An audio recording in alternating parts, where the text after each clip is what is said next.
কিমান হয় বুজাব নোৱাৰো, ভাষাৰে বুজাব নোৱাৰো। ক'ৰ পৰা কেনেকৈ তেখেতে কোনো চৰকাৰী অনুষ্ঠানত কাম কৰকে বা নকৰক, এপতকৈ টকা গোটাই, ছাত্ৰ ছাত্ৰীক গোটাই, গাড়ী ভাড়া কৰি ইমান কষ্টৰে গৈ মেঘপেট ড্ৰামাৰ যোগেদি এখন নাটক গুৱাহাটীত মঞ্চস্থ কৰিবলৈ লৈ যায়। গুৱাহাটীলৈ লৈ যোৱাটো ধেমাজিৰ পৰা সহজ কথা নাছিল সেই সময়ত।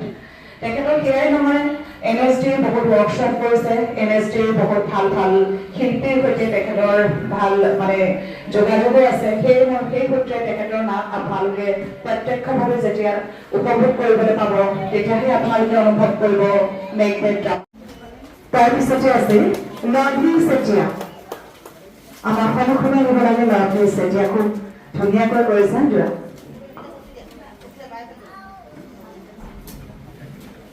এয়া লাভলী চেতিয়াক চাৰ্টিফিকেট প্ৰদান কৰিছে। আকাংক্ষা দেৱী আমাৰ চাৰ্টিফিকেট। গীতুৰাজ গগৈ,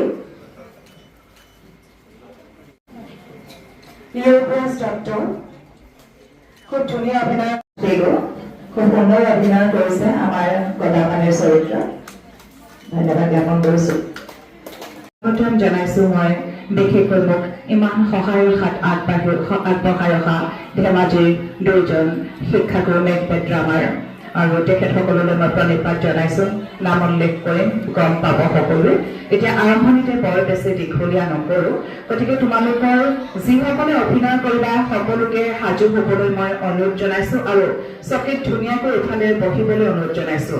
তোমালোকে সম্পূৰ্ণ শৃংখলাবদ্ধতা অটুট ৰাখি নিয়মানুবৰ্তিতাৰ মাজেৰে আৰু শান্ত শিষ্ট স্বভাৱেৰে সকলোৰে কাষতে থিয় হোৱা আৰু নামখন ইতিমধ্যে আমি আৰম্ভ কৰিম। আৰু প্ৰথমে আমি এতিয়া আৰম্ভ কৰিবলৈ লৈছো বন্তি প্ৰজ্বলন। বন্তি প্ৰজ্বলন কৰিব আমাৰ শ্ৰদ্ধাৰ সত্যাজিৎ বৰা বাইদেউ, তেখেত হ'ল সাংস্কৃতিক উন্নয়ন বিষয়া ধেমাজি। তেখেতক আমি মঞ্চলৈ আহিবলৈ অনুৰোধ জনাইছো।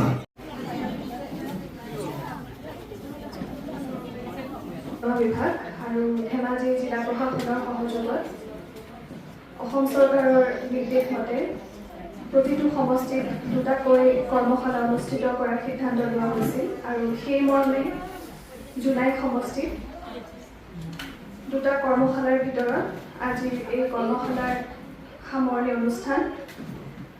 এই 15 দিনত আয়োজক সমিতিৰ লগতে প্ৰশিক্ষকসকল আৰু ছাত্ৰ ছাত্ৰীসকলে যথেষ্ট কষ্ট আৰু ত্যাগ স্বীকাৰ কৰি তেওঁলোকে কৰ্মশালাখন সফল হৈ তোলাত সহায় কৰিলে। গতিকে মই ইয়াৰ লগত জড়িত প্ৰত্যেকগৰাকীলৈ কৃতজ্ঞতা জ্ঞাপন কৰিছোঁ। আৰু যিসকল ছাত্ৰ ছাত্ৰীয়ে প্ৰশিক্ষণ লৈ পেলাই এই 15 দিনত নাটকৰ লগত জড়িত বিভিন্ন কথা, অকল অভিনয় নহয়, নাটকৰ লগত বিভিন্ন কথা জড়িত হৈ থাকে, গতিকে সেইসমূহ জ্ঞান আহৰণ কৰিলে তেওঁলোকলৈ মই অভিনন্দন জনাইছোঁ। তেওঁলোকে কৰ্মশালাৰ শেষত, আজি অনুষ্ঠানৰ শেষত একোখনকৈ প্ৰমাণপত্ৰ লাভ কৰিব। তেওঁলোকলৈ অভিনন্দন জনাইছোঁ আৰু আশা কৰিছোঁ তেওঁলোকৰ এই নাটক শিকাৰ আগ্ৰহ আৰু তেওঁলোকৰ শিকাৰ প্ৰতি থকা আগ্ৰহৰ লগতে চেষ্টা সেইসমূহ আগলৈ যাতে অব্যাহত ৰাখে। কাৰণ 15 দিনত এনেকুৱা এটা কলা সংস্কৃতিৰ বিষয় এটা শিকি শেষ কৰাটো সম্ভৱ নহয়। গতিকে আৰু আগলৈ শিকিবৰ বাবে বা আগলৈ আৰু ভাল কৰিবৰ বাবে তেওঁলোকৰ চেষ্টা অব্যাহত ৰাখিব লাগিব। তাৰ বাবে মই ছাত্ৰ ছাত্ৰীসকলক অনুৰোধ জনাইছোঁ আৰু আশা কৰিছোঁ তেওঁলোকৰ এই যাত্ৰা নাটকৰ লগত জড়িত বা সংস্কৃতি কলাৰ লগত জড়িত বিষয়সমূহ শিকাৰ এই যাত্ৰা তেওঁলোকৰ সফল হওক। তেওঁলোকে আগলৈ এই সংস্কৃতিসমূহ নৱপ্ৰজন্মৰ একোজন ছাত্ৰ ছাত্ৰী হৈ নৱপ্ৰজন্মৰ একোজন ব্যক্তি হৈ তেওঁলোকে আগলৈ যাতে সফল হৈ উঠে, সংস্কৃতি আগলৈ কঢ়িয়াই নিয়াত তেওঁলোক সফল হওক, তাৰে কামনা কৰিছোঁ। ধন্যবাদ। ধন্যবাদ। বিষয়া বৰা বাইদেউ, তেখেতৰ সহযোগী বিষয়াসকল, মেঘপেট ড্ৰামা গ্ৰুপৰ সন্মানীয় বিষয়াসকল, আমাৰ মাজত উপস্থিত থকা সংগীত নাটক একাডেমি বঁটা বিজয়ী শিল্পী তৰাৱতী বলি বাইদেউ, জোনাই উচ্চতৰ মাধ্যমিক বিদ্যালয়ৰ প্ৰাক্তন অধ্যক্ষা বীণা বাইদেউ, সাংবাদিক বন্ধুসকল, আই মাতৃসকল আৰু এই কৰ্মশালাত যিসকল শিল্পীয়ে অংশগ্ৰহণ কৰিছিল সকলোকে আজিৰ এই অনুষ্ঠানটোলৈ মই জয় জয়তে শুভ আদৰণি জনাইছোঁ। নাটক হৈছে এনে এক কলা যিয়ে জনসাধাৰণৰ সৈতে কোনো এটা বাস্তৱ ঘটনাৰ পোনপটীয়াকৈ এক সম্পৰ্ক ৰক্ষা কৰি অভিনয়ৰ জৰিয়তে প্ৰকাশ কৰে। আমাৰ ভাৰতীয় নাট্য সাহিত্য অতি চহকী। যেতিয়াই ঋগ্বেদ ৰচিত হৈছিল সেই ঋগ্বেদৰ মাজত থকা স্তোত্ৰবিলাকত কিছু সংলাপ সংযোজিত হৈছিল আৰু ঋষিমুনিসকলে সেই সংলাপসমূহ বেদৰ সূক্ত বা স্তোত্ৰবিলাকৰ মাজে মাজে পৰিৱেশন কৰিছিল। অৰ্থাৎ আমাৰ প্ৰথম বেদখনতে নাটকীয় উপাদান নিহিত আছিল। খ্ৰীষ্টপূৰ্ব প্ৰথম শতিকাৰ পৰাই আমাৰ ভাৰতত নাটকৰ অনুশীলন আৰম্ভ হৈছিল। খ্ৰীষ্টীয় তৃতীয় শতাব্দীত ভৰত মুনিয়ে যেতিয়া নাট্যশাস্ত্ৰখন ৰচনা কৰিছিল, সেই নাট্যশাস্ত্ৰত নাটক কি, নাটকৰ উপাদান কি হোৱা উচিত, নাটকৰ ৰস আৰু নাটক কিদৰে অভিনয় কৰিব লাগে, সকলো কথা তেখেতে তাত খৰচি মাৰি আলোচনা কৰিছিল। আৰু সেয়েহে সেই নাট্যশাস্ত্ৰখনক পঞ্চম বেদ বুলিও আলোচকসকলে অভিহিত কৰি আহিছে। আৰু এই নাট্যশাস্ত্ৰৰ জৰিয়তে ভাৰতত নাটকৰ যি বীজ পূৰ্বতে অংকুৰিত হৈছিল সি যেন ফলে ফুলে জাতিষ্কাৰ হৈ পৰিছিল।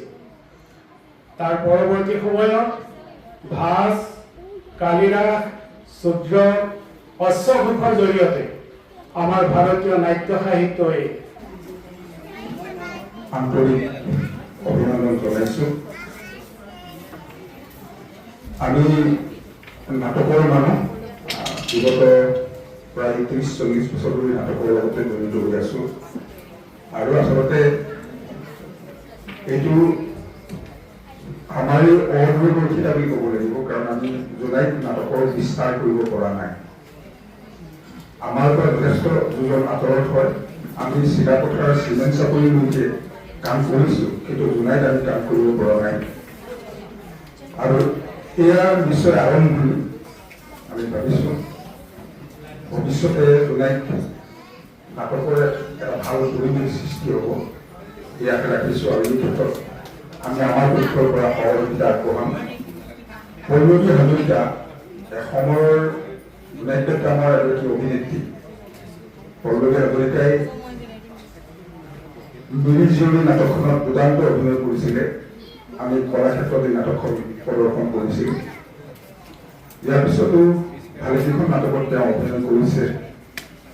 খুব পৰিশ্ৰমী এগৰাকী অভিনেত্ৰী।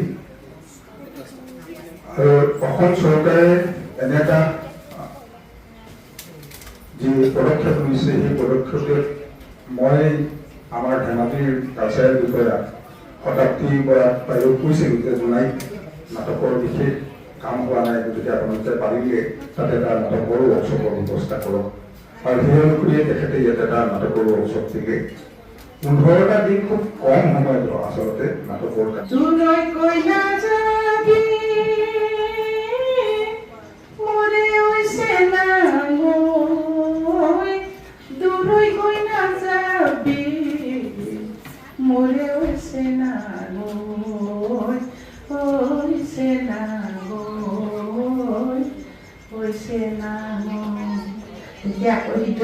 গাইছে গান লোৱাটো দূৰৈ কইনে যাওঁ মই মোৰে হৈছে না গৈ আছে নাঙৈ তিনিদিনত আহিলে ঘূৰি আছে নাঙৈ। ধন্যবাদ। চোকা চোকা গম হৈছে। মই সকলোকে আন্তৰিক শুভেচ্ছা জ্ঞাপন কৰিছোঁ। আৰু নাটকটো এটা বস্তু, আমিওতো সৰুতে নাটক কৰিছিলোঁ গৰম বন্ধত। এতিয়া ওলাইছে, ভালে হৈছে। আমাৰ জোনাই নাচনী বহুত, শিল্পী বহুত। কিন্তু এতিয়া তোমালোকক মই আন্তৰিক শুভেচ্ছা জ্ঞাপন কৰিছোঁ। নাটকটো লাগে, বুজিলে? ঠিক আছে, মই ৰাখিছোঁ, সময় নাই আৰু। ধন্যবাদ জ্ঞাপন কৰিছোঁ বাইদেউ। এতিয়া যে আপুনি দুআষাৰমান ক'ব। গতিকে ৰয়েল বেগৰ যি লিখনি, জোনাইবাসী উপকৃত হৈছে আৰু জোনাইবাসীৰ বাবে অহৰহ কাম কৰি গৈ আছে। এজন আমাৰ সকলোৰে প্ৰিয় এজন সাংবাদিক, তেখেতক মই সম্বৰ্ধনা জ্ঞাপন কৰিবৰ বাবে আমি ৰিংকুমণি গগৈ অনুৰোধ জনাইছোঁ।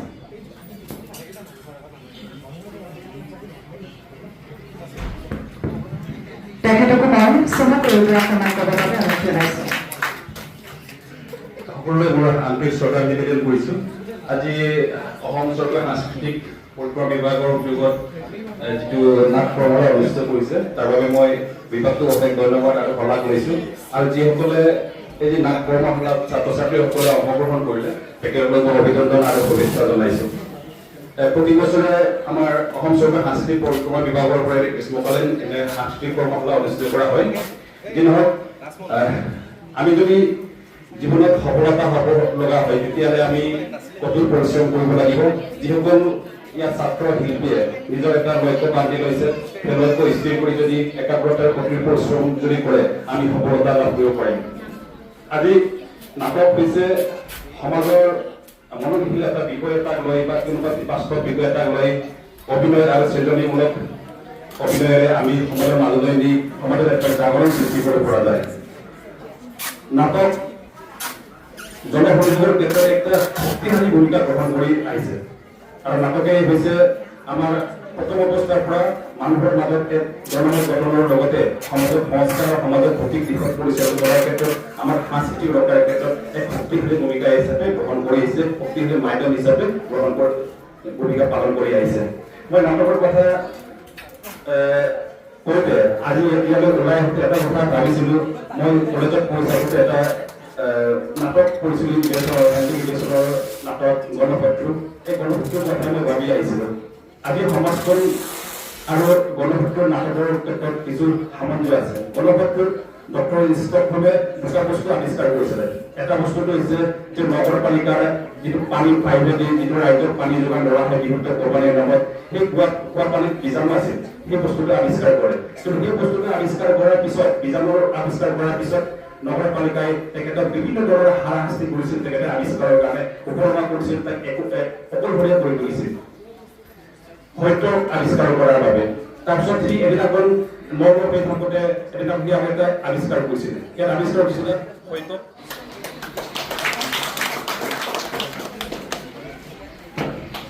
তাৰপিছতে শ্ৰদ্ধা মলিন বৰগোহাঁই ডাঙৰীয়াকো এখন ফুলাম গামোচা সম্বৰ্ধনা জ্ঞাপন কৰিবৰ বাবে অনুৰোধ জনাইছোঁ আমাৰ উদ্যোগটা।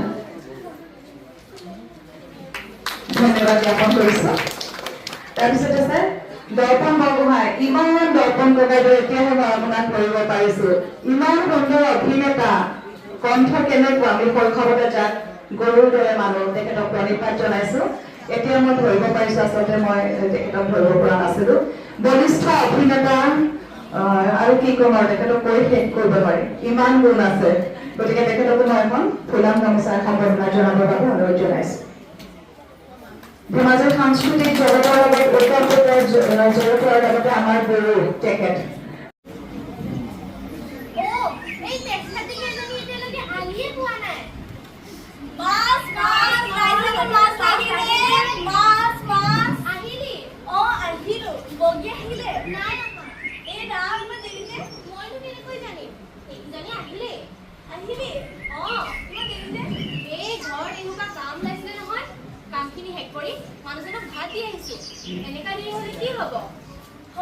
মাইকী মানুহৰ কামবোৰ কম কাম নেকি? সঁচাকে আজি দেখোন বজাৰত মানুহে নাই, এটাও মাছ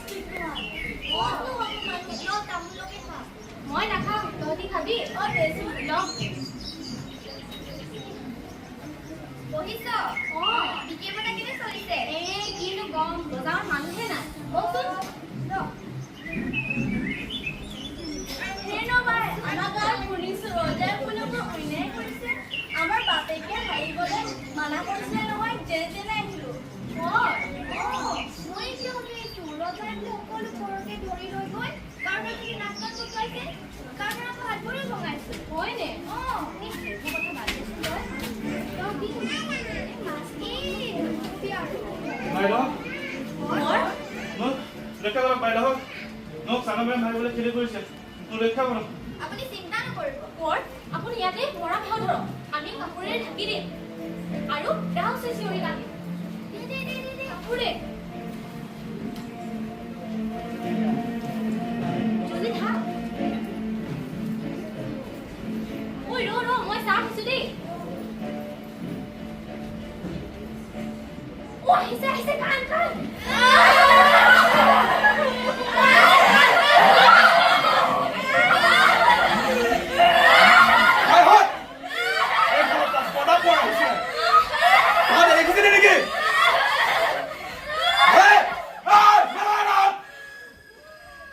এইফালৰ পৰা গদা পানী কৰ আহিছিলে তহঁতে দেখিছিলি না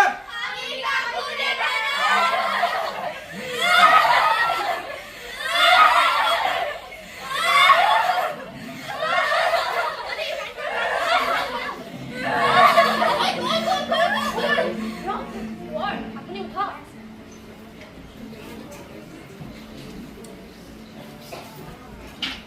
বাইদেউহঁত ধন্যবাদ বাইদেউহঁত আপোনাৰ গবগা মই চিৰজীৱন পাহৰিব ধন্যবাদ বাইদেউহঁত যাওক ঘৰ যাওক পিছে ৰজা হ'লে আমাক নাপাহৰিব ঘৰ আমাক নাপাহৰিব দেই নাপাহৰিব বাইদেউহঁত মই যাওঁ এতিয়া এই বল বেলি কৰিবলৈ হ'ল আমিও যাওঁ